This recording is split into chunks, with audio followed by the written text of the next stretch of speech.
Okay. Another day, another trip, mga brad. Medyo maganda panahon ngayon, ha. Maaraw-araw.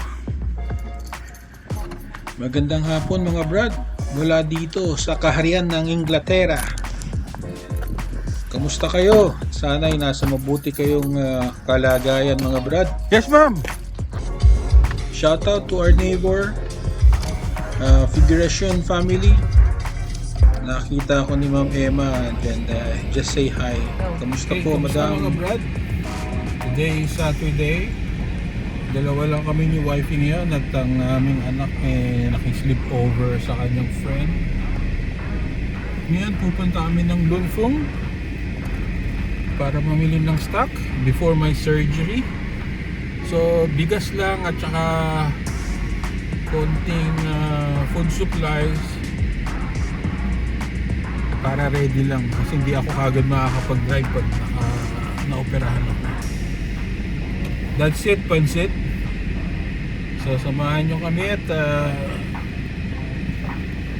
babalik kami ng Lunfeng.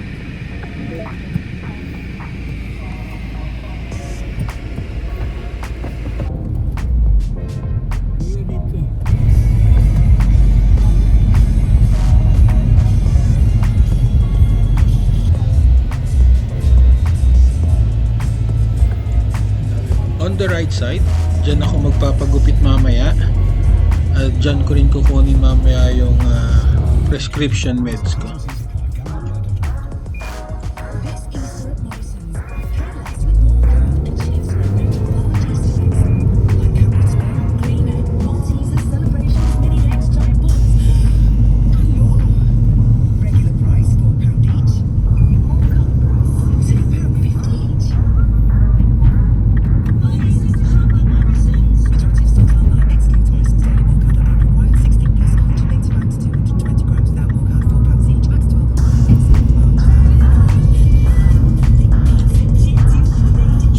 This is the Northwick Park Hospital, our local hospital dito sa Harrow. Diyan dati nagtatrabaho si wifey.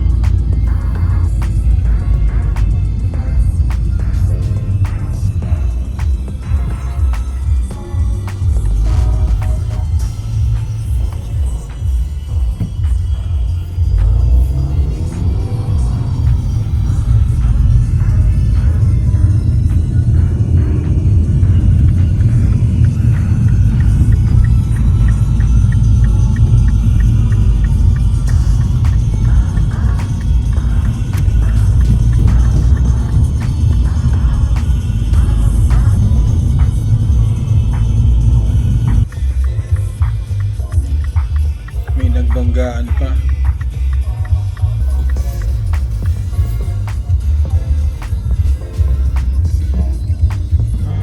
Wala namang masyadong damage.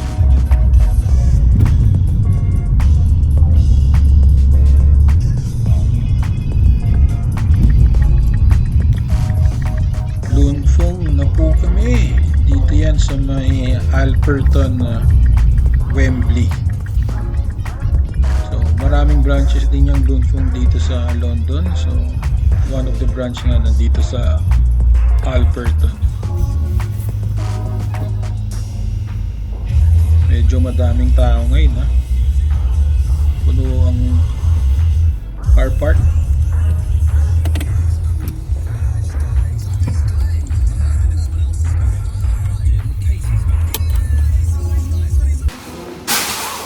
Chinese New Year pa rin dito, ha? Sana meron pa rin silang pa-gift.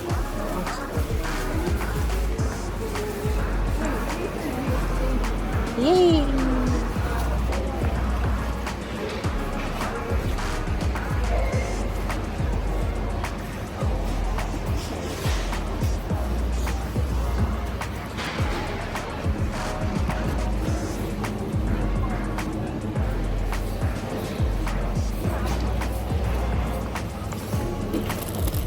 Kumuha kami ng pinchay para panghalo mamaya sa lumpiang Shanghai. Pagpalasa lang ng So dito, yan, may mga price reduction din. Yan yung mga siguro malapit na mag-expire usually. More than 50% nila binibenta yan. So most of the time, dito kami bumibili ng itlog. Kasi tray. Minsan sa Costco, kaya lang doon kasi masyadong madami naman, packs na. Ito yung mga itlog na maalat. Ginagawa ko dyan na pinakukuluan ko muna ulit kasi masyado maalat pag hindi mo pinakuluan sa tubig para lang mahugas-hugasan. Yan, dito yung Filipino products. Yan, dato puti. As I've said before, nabawasan na yan ng mga ibang Filipino products. Dati madami dito eh. Yan, may mga pansit pa rin, mga century, sardinas, spaghetti sauce, yung mga sinigang mix, ketchup, Mang Tomas. Baka naman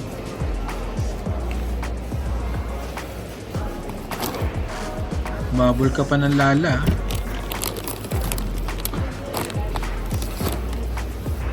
Na tayo? Ha? Okay. Garlic. Original. May patatas pa naman. Ano ba kailangan?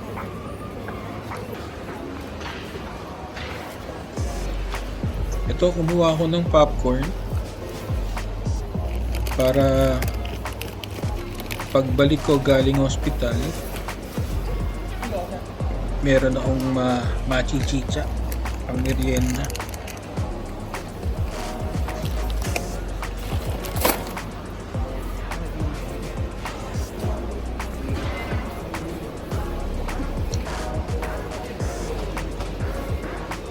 Kuha na nga rin tayo ng Oishi.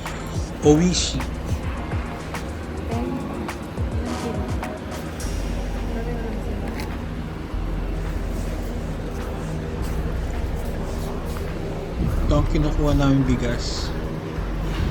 Yung galing Thailand. Ito may mga tinapay din dito. May mga mamon, pandesal, Spanish bread. Yan.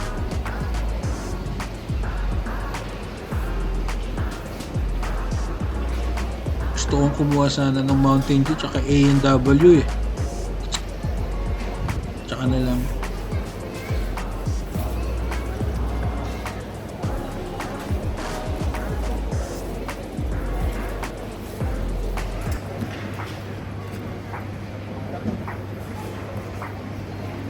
Tikman nga natin to.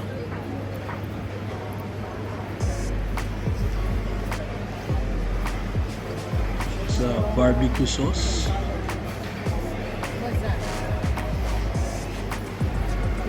Masarap naman siya, kaya lang di ko alam kung ano yung lasa niya, kung tofu ba o Baka naman. Gusto ang laki. chicken. Thai. Hindi ko maano yung lasa eh. Pero okay lang yung sauce.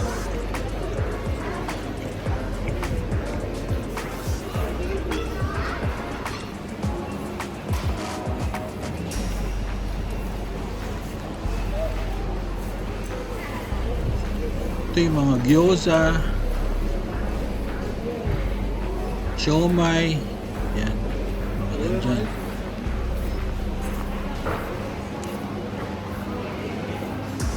Mga isda ulit. Sayang walang tocino. Okay sana yung tocino nila dito, masarap din eh.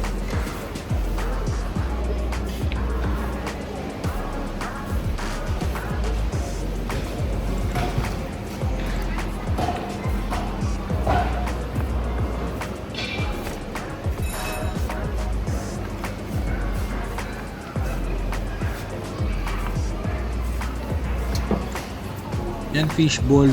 Pero wala dyan yung fishball na pang Pinoy. Doon sa Filipino store meron.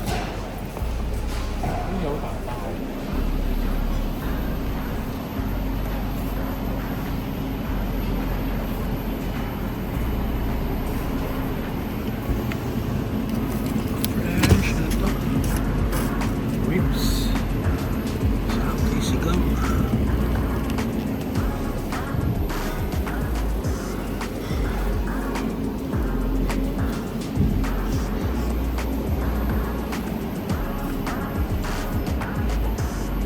Yan, dito may mga tenga ng baboy, ang sisig. Yan. So, yan, ulo. Saan mo? Ito, lobster. So, mahal, oh.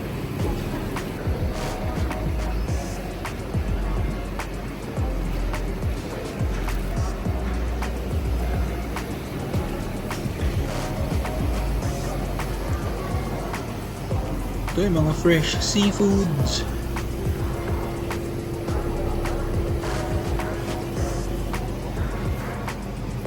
Wala namang sigurong red tide yan, no?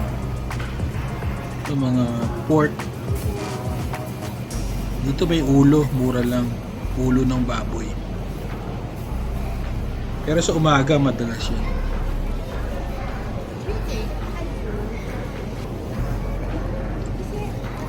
1 kilo. Make it 500 yan. Kaka.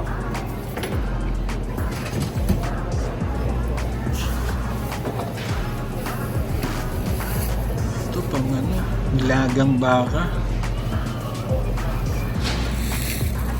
You get one kamote white sa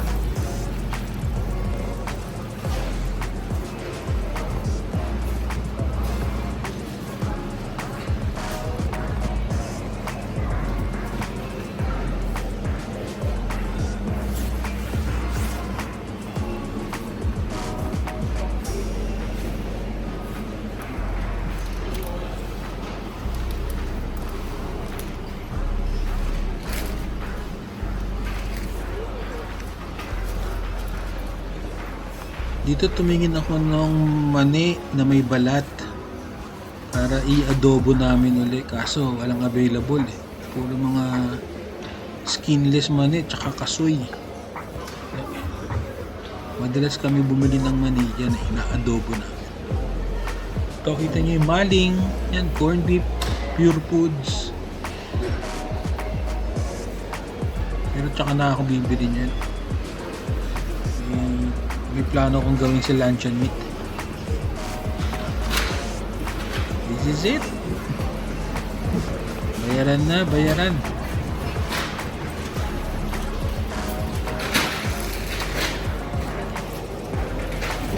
Buti mabilis lang yung pila.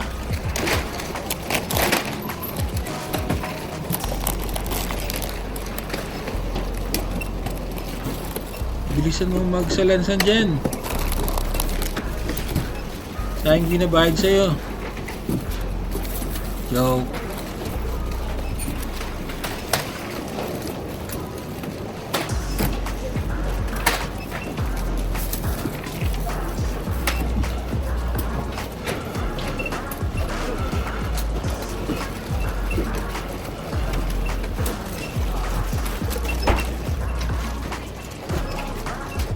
Okay.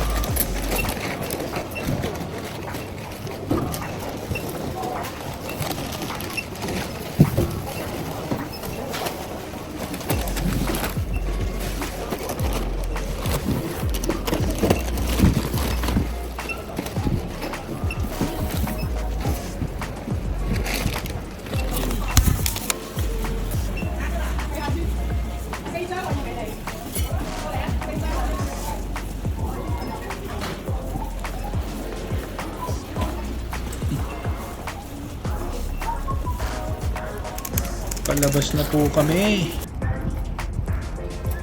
Ayan, medyo maganda ang panahon, no? Maaraw, pero malamig yung hangin. Ganda nitong sasakyan ng katabi. Ang laki.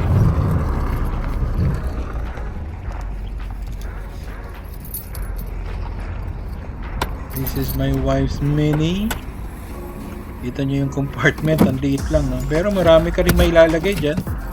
Basta maayos lang ang pagkakasalansan.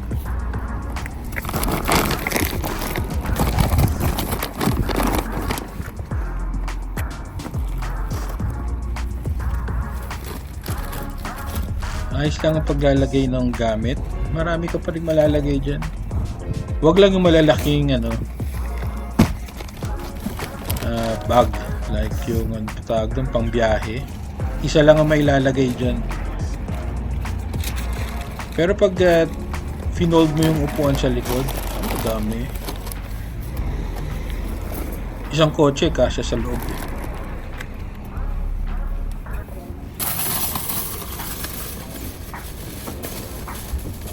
Para hindi tayo mahusgahan, ibalik ang trolley sa tamang kinalalagyan.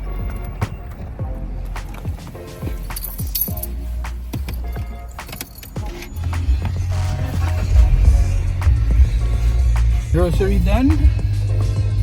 Now is barber shop. Para ready ako sa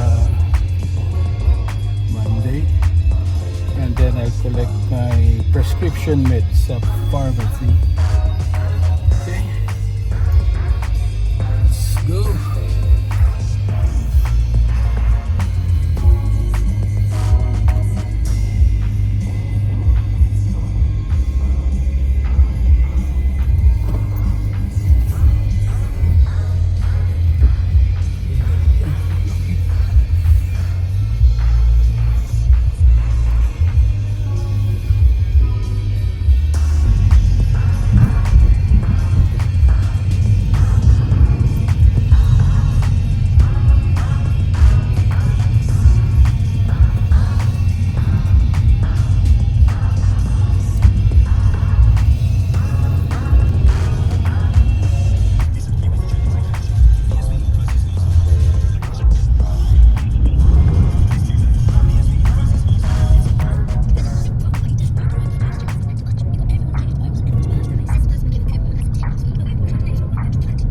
Pauwi na po kami niyan.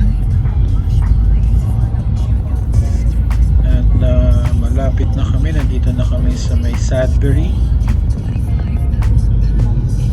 Yung kaliwa ko, bus lane yan.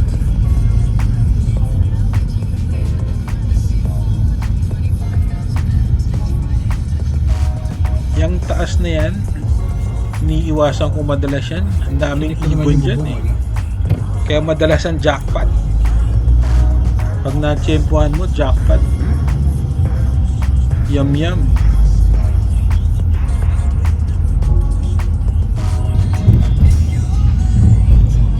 So yan, sa left side, andyan yung pharmacy. Sure, bukas pa yan. Ayan. So, ino-order ko lang yan online, then I'll collect it. Katabi niyan, yan yung barbershop. Dito kami magpa-park sa Waitrose kasi mas malapit yan. Free parking naman to, usually 2 to 3 hours.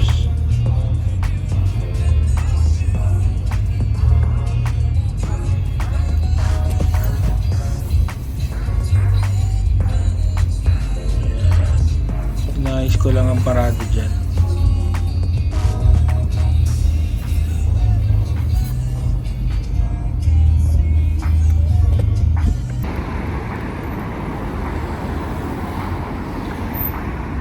Pagtawid dyan, andyan na yung barbershop.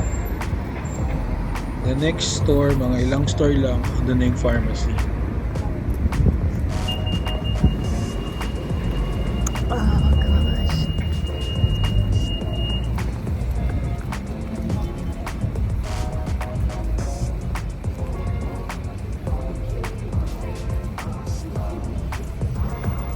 Ito ang barbershop. Dito ako lagi nagpapagupit. Dati mura lang ang gupit dito. Nabot ko pa yata 4 pounds, tapos naging 5 pounds. Ngayon 10 pounds na. Yung barbero, akala ko Pilipino. Ano pala siya? Nepali. Kamukha eh. Kaya sabi ko, Are you Filipino? Sabi sa akin, are you Filipino? Hindi daw siya Pilipino, Nepali.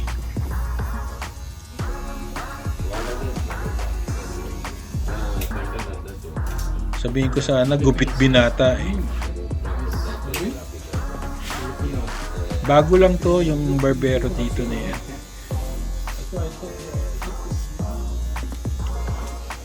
Number 2 yan? Mga ilang months pa lang daw siya dyan.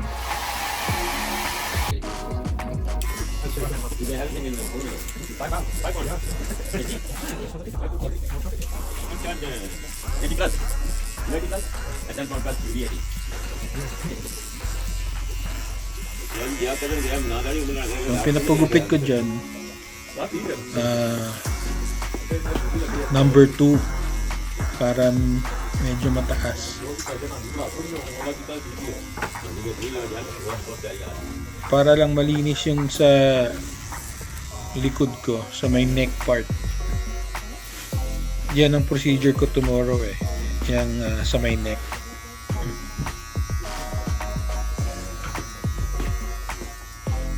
Babawasan ng taba. Kita mo, oh. Yan. Pinaliguan ako ni kuya. Basang-basa ako.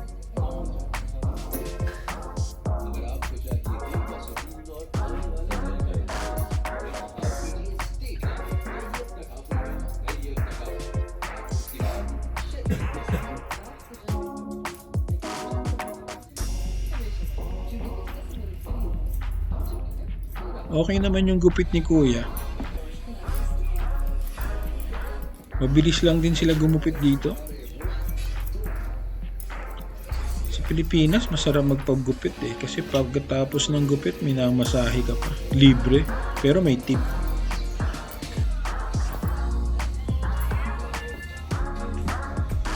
Binasana naman ng kuya yung ulo ko. Kaya inaano niya kung gaano kaigsi ang gusto ko. Sabi ko sana short eh.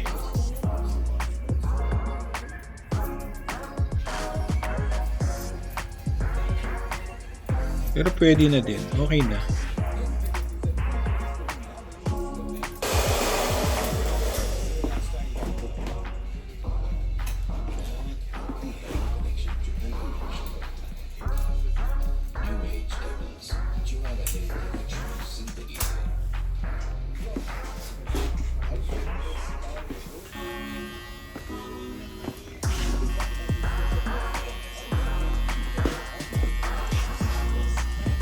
Trim na lang ni kuya. Naalis na lang yung mga excess na buhok.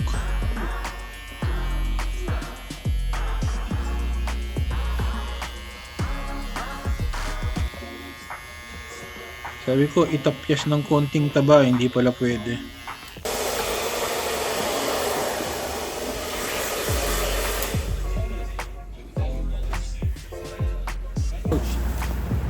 Yes. Yun nga.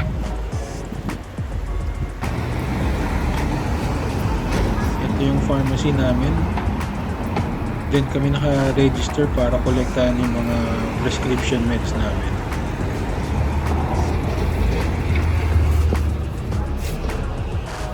So dito, order lang kami ng gamot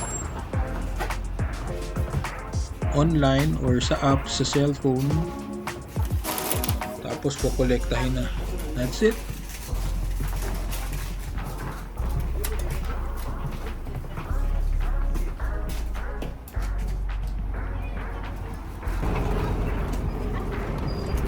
Yeah. Tapos na po ang gupitan. Mahal na ang gupit From 5 pounds lang dati, ngayon 10 pounds. Okay, tapos na ang activities ngayong araw na to. Ngayon sunduin natin si baby. Nag-sleep over siya sa kaibigan niya. Ngayon nagpapasundo na. Alright.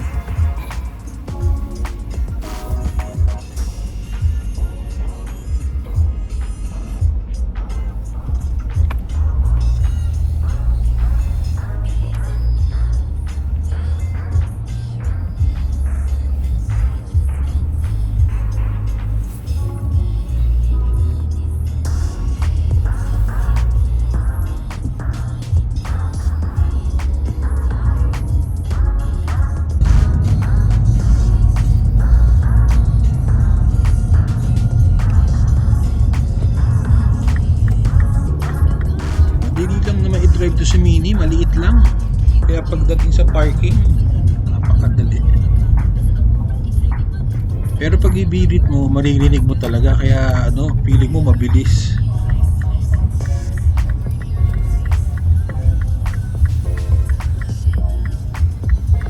So this is Harrowfield. Yan yung best friend ni Jana nung high school siya. Kita nyo ang kipot ng daan, Talagang bigayan lang dito pag may kasalubong ka, tapos may space. Give way.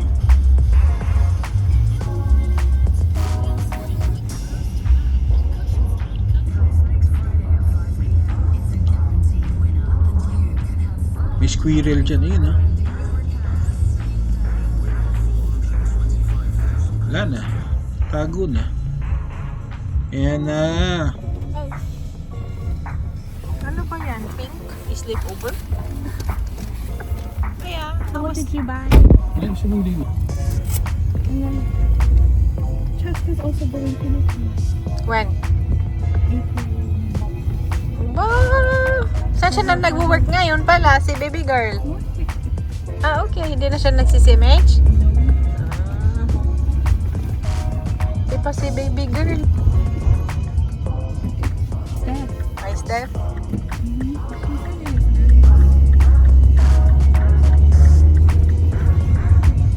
They also want to know. Hmm? They also want to know. They want what? No. Yeah. Should have told her. I think they went to Janhay. I think so. No, climate change. And I said, no, that's normal. Change.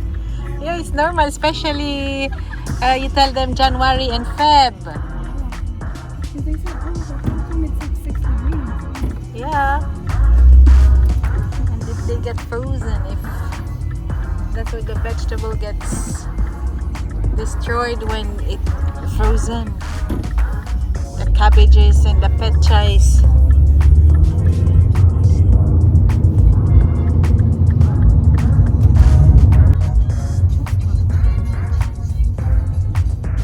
Doon mag-celebrate sa Philippines. Okay mga kabrad, bahay na po kami, So yeah, nakapag-grocery, nakapagpagupit, nakuha yung gamot sa pharmacy. Nasundo pa namin si Pebbles sa house ng kanyang kaibigan dahil nag-sleepover siya last night. Salamat sa pagsama. Until next time, for another tripping. Peace.